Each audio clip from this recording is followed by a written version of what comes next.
කොණ්ඩේ යනවද? හිස කෙස් වියලීද? ට්‍රීට්මන්ට් කරලා හරි ගියේ නැද්ද? එහෙනම් අපි අද කතා කරමු හිස කෙස් ගැලවී යාම වැළැක්වීමට එදිනදා ජීවිතයේදී අපිට කළ හැකි සරල ඒ වගේම සාර්ථක ක්‍රම 10ක් ගැන. ඒ වගේම අපි අද ඔයාලට ෆ්‍රී ගිෆ්ට් එකකුත් දෙනවා. ඒ තමයි හිස කෙස් ගැලවී යාම වැළැක්වීම සඳහා අඩු වියදමින් සාදාගත හැකි ආහාර වට්ටෝරු කිහිපයක්.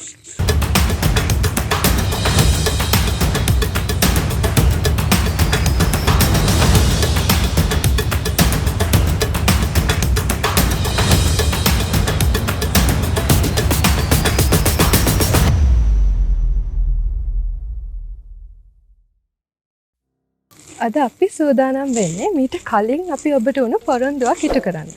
ඔබට මතක ඇති මීට කලින් වීඩියෝ එකකින් අපි කතා කරා අපේ සම පැහැපත් කරගන්න ක්‍රම 8ක් ගැන. ඉතින් මේ වීඩියෝ එකේදී අපි ඔබට පොරොන්දු වුණා ඔබේ ලස්සන වැඩි කරගන්න විදිය ගැන තවත් වීඩියෝස් අපි අරන් එනවා කියලා. ඉතින් ඔයාලට ඒ කලින් වීඩියෝ එක බලන්න අමතක වුණා නම් බලන්න බැරි වුණා නම් ඒකේ link එක පහළ description box එකේ දාලා ඇති. හිස කෙස් ගැන කතා කරනකොට කාන්තා පිරිමි දෙපාර්ශ්වයටම තියෙන ගැටලුවක් තමයි හිස කෙස් ගැලවී යාම. දිනකට හිස කෙස් 50-100ක් අතර ප්‍රමාණයක් ගැලවී යාම සාමාන්‍ය තත්ත්වයක්. නමුත් ඊට වඩා වැඩිපුර අසාමාන්‍ය ලෙස හිස කෙස් ගැලවී යනවා නම් යම්කිසි ගැටලුවක් තියෙන්න පුළුවන්. හොඳයි. හිස කෙස් අසාමාන්‍ය ලෙස ගැලවී යාම හඳුනා ගන්න තියෙන අනෙකුත් ලක්ෂණ මොනවද? ඔබේ හිස් මුදුනේ හිස කෙස්වල ක්‍රමක්‍රමයෙන් වැඩි වෙන තුනී වීමක් තිබෙනවා. එසේම තනින් තන රවුමට හිස කෙස් නොමැති ස්ථාන තිබෙනවා. එක්වරම විශාල ප්‍රමාණයක් හිස කෙස් ගැලවී යනවා නම් මේ වගේ අවස්ථාවන් වලදී ඔබ විශාල වශයෙන් හිස කෙස් ගැලවී යන යම් රෝගී තත්වයකට මුහුණ දෙනවා වෙන්න පුළුවන්. මේ වගේ අවස්ථාවකදී ඔබ ප්‍රමාද නොවි අනිවාර්යයෙන්ම වෛද්‍ය උපදෙස් ලබා ගන්න ඕනේ. අපි මුලින්ම බලමු හිස කෙස් ගැලවී යාමට හේතු මොනවද කියලා. විවිධ චර්ම රෝග නිසා හිස කෙස් ගැලවී යන්න පුළුවන්. උදාහරණයක් විදිහට Alopecia aerate ඒ කියන්නේ සාමාන්‍ය ව්‍යවහාරයේදී උඳුගුවන් කෑම කියලා කියන්නේ. ඒ වගේ තත්ත්වවලදී හිස කෙස් ගැලවී යන්න පුළුවන්. ඒ වගේම සමේ ඇතිවන විවිධ ආසාදන නිසාත් හිස කෙස් ගැලවී යන අවස්ථා තියෙනවා. ඒ වගේම thyroxine හෝමෝනය වැනි හෝමෝන වල අසාමාන්‍යතා නිසා හිස කෙස් ගැලවී යන්න පුළුවන්. ඒ වගේම තමයි අපිට දකින්න පුළුවන් විවිධ වෛරස් රෝග හැදුනට පස්සේ తాවකාලිකව හිස කෙස් ගැලවී යාම. උදාහරණයක් විදිහට ඩෙන්ගු රෝගය හැදුන වෙලාවට හුඟක් වෙලාවට අපිට දකින්න පුළුවන් ඩෙන්ගු රෝගය සුව වෙලා මාස 5-6ක් පමණ යනතුරු తాවකාලිකව අධික ලෙස හිස කෙස් ගැලවී යාමක් තියෙනවා.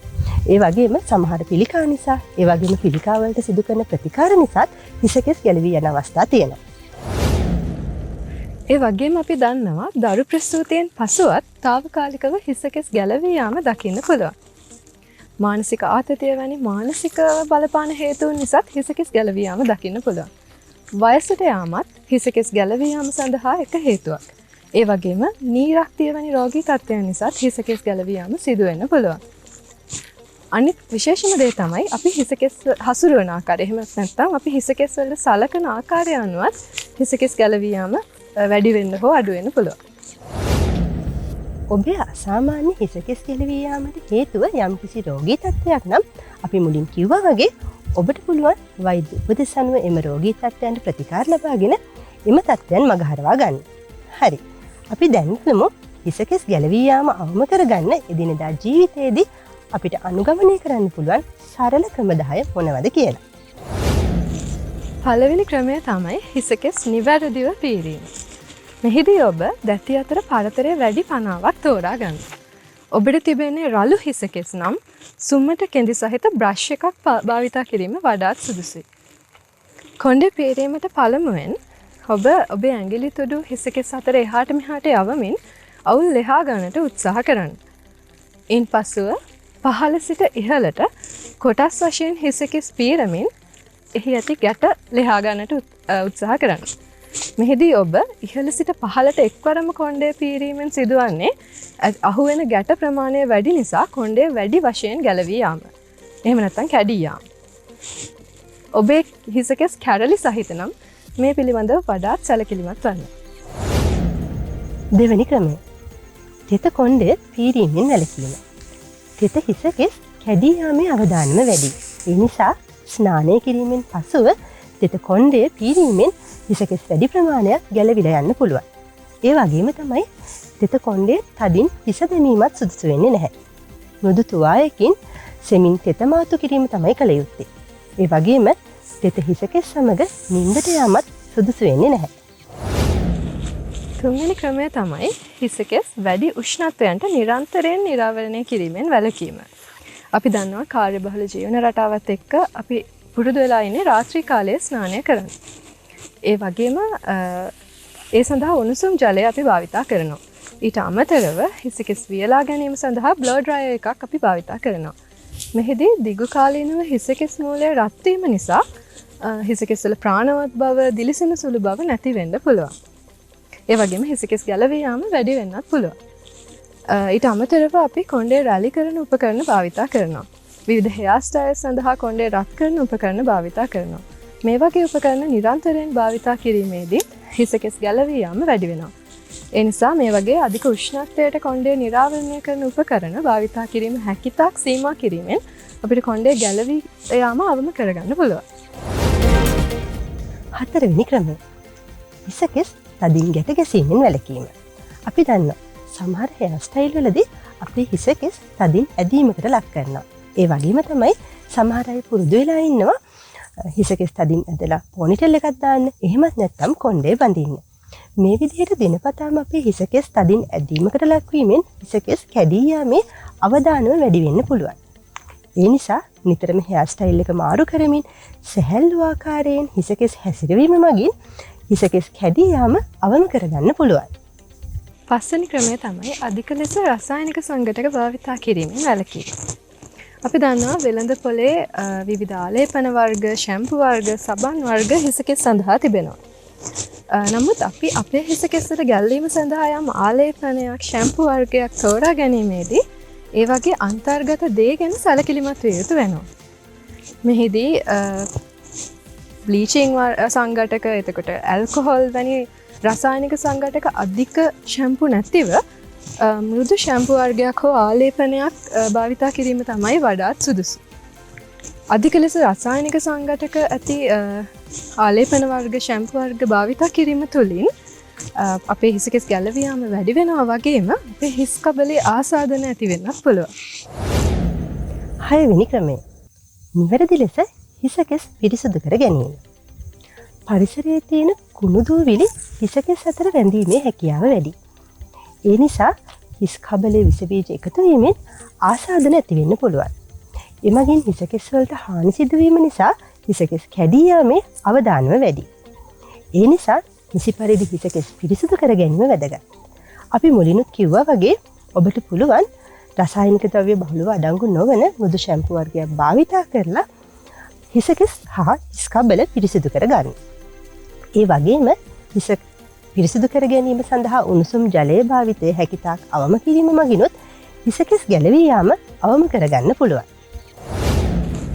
හත්වෙනි ක්‍රමය තමයි අධික ලෙස හිරු එළියට නිරාවරණය වීමෙන් වැළකීම. හිරු එළිය ඇති UV කිරණ නිසා ඔබේ හිසකෙස් තුනී වීම, දුර්වර්ණ වීම, පැලී යාම හා වියලීම වැනි හානි සිදු වෙන්න පුළුවන්. එම නිසා ඔබ හිරු එළියට නිරාවරණය වෙන අවස්ථාවල හිස් සැස්මක් හෝ භාවිතා කර ඉන් වෙන හානි අවම කරගන්න පුළුවන්. අටවෙනි ක්‍රමය. පෝෂ්‍යදායී ආහාර වේලක් ලබා ගැනීම.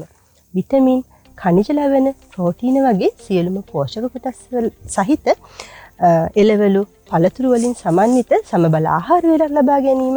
ඒ වගේම දිනකට පිරිසිදු වතුර වීදුරු 6-8 අතර ප්‍රමාණයක් පානය කිරීම මගින් අපිට පුළුවන් අපේ හිසකෙස් වලට අවශ්‍ය පෝෂණය ලබා දෙන්න.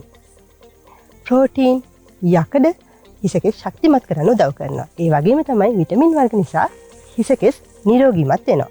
අපි අද මුලින් පොරොන්දු වුණානේ ඔබට ගිෆ්ට් එකක් දෙනවා කියලා. ගිෆ්ට් එකක් විදිහට පෝෂ්‍යදායී ආහාර වත්වෝරු වල රෙසිපීස් දෙනවා කියලා. ඒ සඳහා ඔබට පුළුවන් ඩිස්ක්‍රිප්ෂන් බොක්ස් එකේ තියෙන ලින්ක් එක භාවිතා කරලා එමෙ රෙසිපීස් ලබා ගන්න. නවවැනි ක්‍රමය තමයි සුවදායී නිින්දක් ලබා ගැනීම.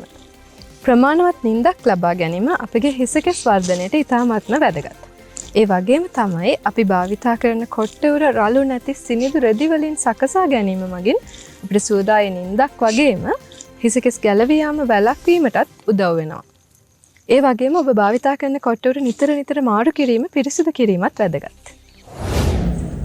10 වෙනි ක්‍රමය. මානසික ආතතිය අවම කර ගැනීම. ඔබ දන්නවද? සතුටින් සැහැල්ලුවෙන් ජීවත් වීම මගිනුත් හිසකෙස් ගැලවී යාම අවම කරන්න පුළුවන්. ස්ට්‍රෙස් එක නැති කරගන්න අපිට එදිනෙදා ජීවිතයේදී කරන්න පුළුවන් දේවල් ගැන අපි මීට කලින් වීඩියෝ එකකින් කතා කළා. ඔබට පුළුවන් එම වීඩියෝ එකේ ලින්ක් එක පහත තියෙන ඩිස්ක්‍රිප්ෂන් බොක්ස් එකෙන් බලන්න. ඔබ දන්නවා වෙළඳපොලේ හිසකෙස් සඳහා විවිධ බාහිර පෝෂක වර්ග තිබෙනවා. නමුත් මේවා භාවිතා කළ යුත්තේ වෛද්‍ය උපදෙස් අනුව. ඒ වගේම තමයි ඔබ දැනගන්න කැමති ඇති හිසකෙස් සඳහා තිබෙන විවිධ ප්‍රතිකාර ක්‍රම ගැන. ප්‍රතිකාර වර්ග කිහිපයක් තිබෙනවා. ඒ අතර විවිධ ආලේපන වර්ග, තෙල් සම්බාහන සත්කාර, හෝමෝන ප්‍රතිකාර, ලේසර් කිරණ ප්‍රතිකාර වගේම හිසකෙස් නවක සිටුවීමක් තිබෙනවා. නමුත් මේවා සිදු කළ යුත්තේ සුදුසුකම් ලත් වෛද්‍යවරයෙකුගේ උපදෙස් මත පමණයි. අපි හිතනවා අද වීඩියෝ එක ඔයාලට ගොඩක් වැදගත් වෙන්නේ නැති කියලා. මේ සරල ක්‍රම 10 අනුගමනය කිරීම මගින් ඔබට සාර්ථක ප්‍රතිඵල ලබා ගන්න පුළුවන් බව අල්ටිමේට් ෆැක්ට් මෙඩිසින් ටීම් එක විදිහට අපි සාතික වෙනවා. ඒ වගේම අපි මතක් කරන්න කැමති අපි අර කලින් පොරොන්දු වුණ පෝෂ්‍යදායී ආහාර වට්ටෝරුව වල විස්තර ඇතුළත් ලින්ක් එක පහළ ඩිස්ක්‍රිප්ෂන් බොක්ස් එකෙන් බලන්න කියලා. ඉතින් එහෙනම් මේ වගේ තවත් වීඩියෝ එකකින් ඔබ හමු වෙනතුරු අපි ගිහින් එන්නම්.